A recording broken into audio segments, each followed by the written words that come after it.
she is all over the place. So I started it, but the first, that's that. I hope that was good. Okay.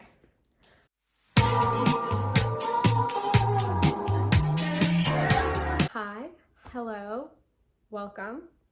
If it's your first time here, my name is Karen and I like to read. Welcome back.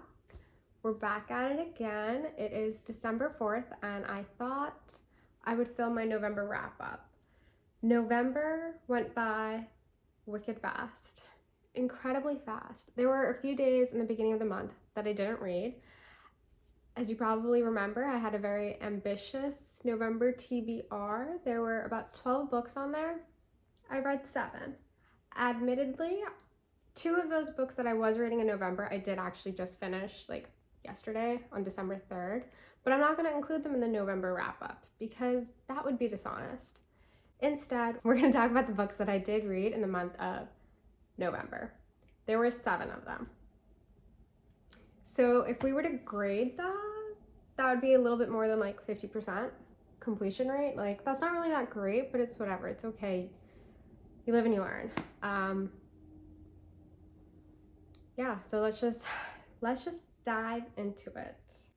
This is my 4th attempt trying to talk about this book. Let's hope this works. Okay. No One is Talking About This by Patricia Lockwood. The novel follows our unnamed protagonist, an internet provocateur who spends a lot of time on the portal. In this novel, the portal is the internet. And she spends the first half of the novel kind of detailing the internet, and we're really immersed in this world. Then halfway through, she experiences a family emergency that requires her to kind of spend less time on the internet and ask some questions. That is the novel. I do not know a lot about Patricia Lockwood. I know that there are people who really like her online writing or her online presence or have read Priest Daddy, which does seem really interesting and I might read it, even though I'm not the biggest memoir fan, but whatever, that's a different thing. This novel, I know a lot of people love it and it's gotten a lot of attention and a lot of acclaim, and it's probably going to be on the top, or it already is on the top of a lot of lists for the best book of the year. This novel wasn't for me though. Don't come for me, but there's just too much whimsy, and I do think we need novels and writing about the internet. This wasn't my novel about the internet though. I think there's too much, I probably have repeated this word more than once, but there's way too much. I think that the first half of the novel could have been cut down. I know in the beginning, in my Spain vlog, I was really enjoying the first like 50 pages or so, but we have too many of them. So there's these short little vignettes that kind of describe very, very arbitrary, random moments of the internet that don't really get touched upon again. Like, they're kind of just mentioned and then dropped, which is fine. But I didn't need, like, I don't know, half the novel to be that. I didn't need that. I think that, like, it's an interesting writing experiment, the first half, but it could have been cut down a lot more. And then I also just think that the author's tone, which she obviously can write, it's a little too whimsical, and I don't think the political and social commentary was the most compelling for me. So I think it's worth, I don't know.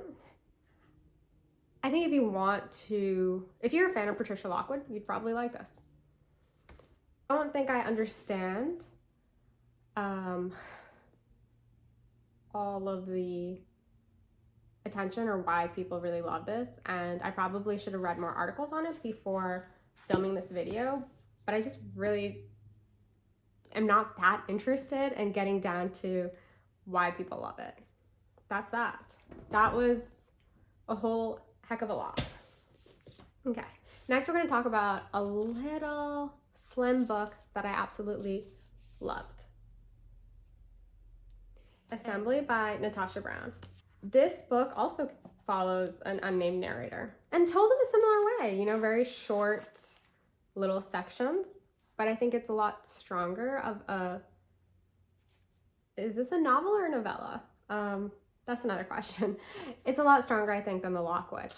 This story follows our unnamed protagonist as she is, oh, and there's also a health emergency in this one. Wow. Okay. I guess in that regards, they're kind of interesting to compare and contrast, but I'm really derailing the conversation. Let's talk about what this novel is. First of all, Assembly follows an unnamed protagonist who works in finance in the UK. She is a Black woman and she has achieved a lot in her life. She's done all the things she was supposed to do. She's working that job. She's doing it. She's getting it. She's in a relationship. She bought an apartment for herself. The problem is she's not satisfied with her life and she doesn't have agency. I think that's safe to say. She, in this novel, novella, whatever it is, our narrator touches upon, you know, British identity, politics, finance, colonialism, racism. She's covering it all these very, very heavy topics. And the protagonist experiences a health crisis, and it is through that crisis that she has an opportunity to really claim her agency. She's also in an interracial relationship with a white man whose just lived experiences are so different than hers, and her observations on it are great. That's kind of the summary of the novel. The writing is spectacular. It is really, really lovely writing. It is written, you feel so removed from the narrator because, as I imagine, this narrator is a woman working in finance who's used to like getting things done and moving along and, you know, working within that corporate environment. So we don't really develop a strong attachment to her. We're not close to her. We're removed from her just as she's removed from her own life. And I know people have said that they would have preferred for the novel to be longer. For me, it was good enough as is because it just felt very tense emotionally. I was expecting us to gear up or build up to a very explosive ending, but that doesn't actually happen. And I guess in some regards you can say that the ending is explosive, but it's very subtle. So I'll leave it at that. I don't know if that helped you guys. I don't know. That was pretty confusing, but it's worth reading and it's very quick to read. I think I read it in like an hour on the way to the airport. So definitely give this a go. I do think it is kind of interesting to compare the two. Not intentional, but they both feature unnamed protagonists. They're written in very like short little sections of prose. We're very removed from our narrator, but obviously one is the story of a white woman, one is the story of a Black woman. Admittedly, one is in the US, one is in the UK, but just the themes that are handled are very different, and I think this is far superior. Wow. Okay. I loved this. Whew. Okay. Trust by Domenico Stranone, translated by Jhumpa Lahiri. This is my first work of fiction by this author. I definitely will be reading more. This was a banger. This was fire. This was so good. Okay. A little summary. When we start, we're introduced to our main character, Pietro, who is in a relationship with one of his former students, and they have a very fiery relationship, and days before they're about to break up, unbeknownst to him, he has no idea this is going to happen, they decide to tell each other something, a really, really horrible, dark secret that they've never told anybody else. Then they agree that because they've told these secrets to each other, they'll stay together, they'll be like secret keepers, whatever. That doesn't happen. They break up. And our narrator who is 30 in the beginning of the novel and is 80 at the end of it, spends most of his life plagued with fear and gripped with paranoia that his former lover is going to come back into the picture and reveal who he truly is and like let out this secret and everything will be ruined. It is really out of this world. This novel is great. How the author grapples with themes of marriage, trust, aging, and success is exceptional. It is really well done, and I think it's a great exploration of society's expectations of who you should or shouldn't be. And I think our protagonist spends a lot of his time being like, am I the man who I want to be? Am I the man that people think that I am? How can I be like that? How can I be better? Knowing, of course, at the end of the day, I did this horrible thing and I can never truly be a good person. That's kind of the crux of what he's dealing with. And so the majority of the novel centers on his narrative. The second portion follows his daughter, and then the third one follows the former lover, Teresa. The writing is really great. Ow. So the novel has a bit of a trick ending. The writing is incredible. It was really well done. And it could just be, I'm not gonna lie, I don't think I've had a good reading year. I think I've read a lot, but there haven't been many bangers. There haven't been many books that I'm like, wow, this is incredible. This is a favorite. I love it. No, that hasn't happened. So I think my love for this book does stem from the fact that I didn't read a lot of really good things this year, I don't think, or things that I fully loved. How the novel showcases the main character, Pietro's relationship with his wife and how their relationship evolves and how the demands of Pietro's career affect his wife, and it's really well done. I thought it was a really great exploration of marriage, and this novel does a really great job of exploring Pietro's anguish, and we see a man going from the age of 30 to about 80 and living a very full life externally, but being plagued by such doubt internally. I think that juxtaposition is great. Okay. Next, I finished up Too Much and Not the Mood by Durga. I don't think I've seen anyone else hold their books up like this. I don't know why I'm doing that. This is a collection of short essays, mostly short. The first one is about 93 pages. I think that essay should have ended the novel, personally, just my opinion. How I read this was a little bit all over the place. I read or watched an interview with the author where she said that the first essay came about because she was tasked with the job, or decided to give herself a creative challenge and write an essay in a day. And instead, she almost rebelled against that and found herself writing a 93-page long essay. Wowza. Durga's references are incredibly far-ranging, sprawling. She's a really great mind, and her cultural references are so rich, and she loves to go on these little tangents. However, to just dive into this collection, I had to take a break from the first one, and then I started my way from the back of the book to the beginning because the first essay is very overpowering. Her references are just so beautiful, but also just expansive.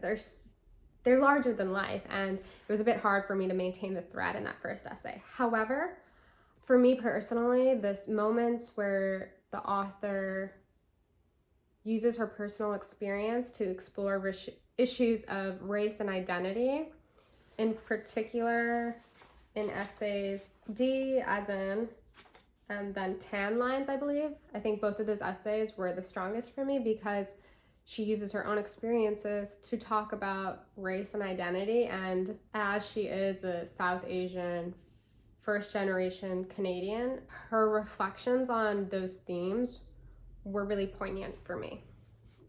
So there you go. I did see, all right, then November. It was nonfiction November. A thing I didn't know existed until last month, or until I found myself getting, deep in the book talk world. My pick for the month of November, my nonfiction pick, was Cultish, The Language of Fanaticism by Amanda Montell. Amanda is a former fashion editor, journalist, turned language commentator, kind of. She's a language scholar. And she had written Word Slut, which I haven't read, but seems really interesting. This novel kind of explores, it does explore. The book explores her fascination, and as a culture, I think we are very fascinated by cults. It explores cults by first giving a different definition of what they are, and then kind of constructing a rubric for how we identify them. And then finally, she explores the different ways that cults can be formed and are formed, and uses that lens on multi-level marketing schemes. Is that what they're called? MLMs? I don't know. Those things like Soul Cycle, boutique fitness, and things like that. She does also talk about cults in the first half, or like one of the first chapters. She makes the observation that because the word cult or cultish or it's a cult, it gets thrown around so much in our modern vernacular that it, in some regard, has almost lost meaning. That's like really interesting. Yeah. That's all I'm going to say about that. But she talks about how, like, as humans, it is within our DNA, like embedded in our DNA is, I think, some of the language she uses, to want to connect and form communities and experience spiritual things, and how cults, both of the religious kind and those that aren't, are able to build connections, and how language is predominantly the strongest tool to exert dominance within these spaces. So a lot of cults will have their own kind of language and vocabulary, which an outsider would find hard to kind of parse, but when you're in the inside, you get it, and it kind of creates an us-them division. Yeah, the book is very digestible. It's easy to read. There was maybe about 3/4 of the way through where I kind of got a little bored-ish, because once you discover this rubric, it's kind of applied to all these different things, and you're like, okay, I get it. But I do think it's worth reading because it does make you more conscious of language and the role it plays in power dynamics. For example, like if you were an outsider to BookTube, you hear things like TBR, wrap up, DNF.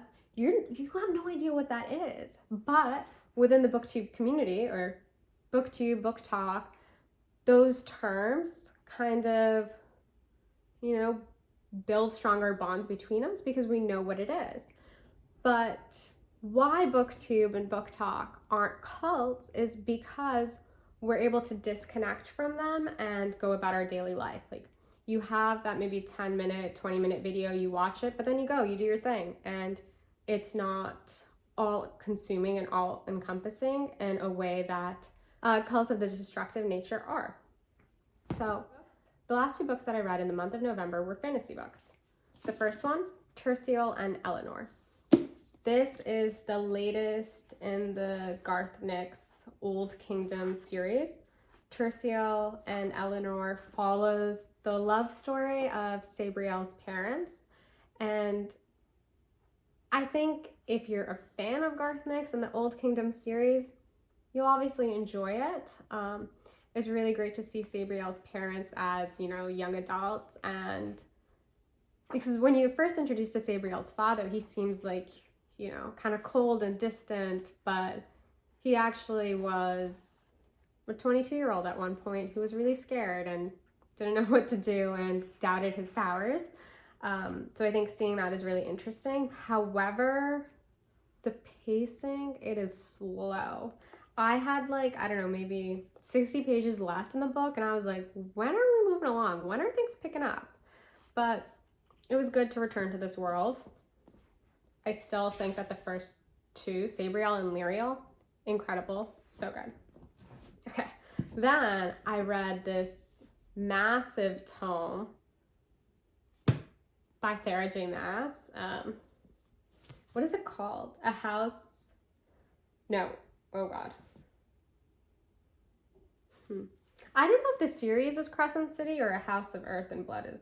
Oh, I think the series is Crescent City, and this is the first one, A House of Earth and Blood. This